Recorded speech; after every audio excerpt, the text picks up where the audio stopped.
souvent aussi du sang qui gicle un petit peu partout. Et ben, quelques siècles plus tard, aujourd'hui, c'est la référence sacralisée.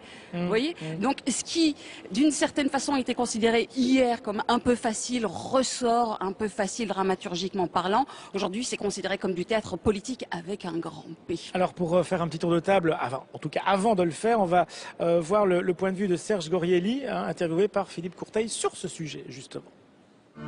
Pour les Grecs, inventeurs du théâtre occidental, le théâtre avait une fonction sociale et les pièces faisaient partie de concours. On ne parlait pas encore de théâtre politique. Au fil des siècles, le théâtre ne va jamais vraiment critiquer le pouvoir en place et même les Molière, Racine et autres Corneille n'iront jamais plus loin que la métaphore. Et oui, les droits de l'homme n'existaient pas encore. Le théâtre politique n'est réellement apparu qu'au XXe siècle pour se confondre avec les débats idéologiques, notamment à l'arrivée du communisme en Russie. En URSS, ça prend la forme de l'agitprop, Agitskaya Propaganda, à savoir le département de l'organe officiel du Parti communiste de l'URSS, nous sommes dans les années 20, qui a pour mission de diffuser les idées marxistes-léninistes, en gros, de promouvoir, de faire la propagande pour la révolution bolchevique. Dès 1919, en Allemagne, Piscator fustige la République de Weimar en lançant un théâtre au service de la Révolution. Il sera vite rejoint par Bertolt Brecht et leur théâtre épique va pousser le spectateur à la distanciation et à la réflexion en rompant avec les codes du théâtre à l'ancienne.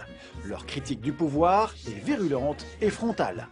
Il était riche comme Crésus, il avait une femme d'une grande beauté, il avait un enfant plein de santé. Ce théâtre fera des émules à travers l'Europe, comme avec le groupe Octobre en France qui, associé à Prévert, tentera de diffuser le marxisme dans les classes ouvrières.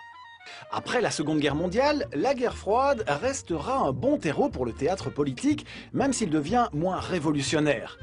Les thématiques vont aussi se diversifier. Citons Rolf Hochhuth qui fustige l'attitude du pape pendant la guerre, Camus qui dénonce les injustices à travers un théâtre plus philosophique, Armand Gatti qui fustige l'oppression dans le tiers-monde, ou encore le Living Theatre qui se radicalise face à la guerre du Vietnam. Mais depuis les années 80, le théâtre est de moins en moins dans la confrontation directe avec le pouvoir en place. Ce qui est certain, c'est qu'il n'y a plus de théâtre politisé comme il pouvait l'être dans l'entre-deux-guerres, de lien avec un parti ou même avec une idéologie facilement définissable. Même le théâtre hors les murs, maintenant, a sa reconnaissance, est financé, au moins en partie, par la communauté française en Belgique, par exemple. On prend la liberté pour nous exprimer, aujourd'hui, plus que jamais. On serait donc aujourd'hui dans un théâtre du politique et pas de la politique. Un théâtre plus documentaire qui informe, éclaire ou dénonce avec d'autres techniques comme celle du Rimini Protocol qui fait jouer la faillite de la Sabena par exemple par d'anciens employés pour un théâtre de la réalité.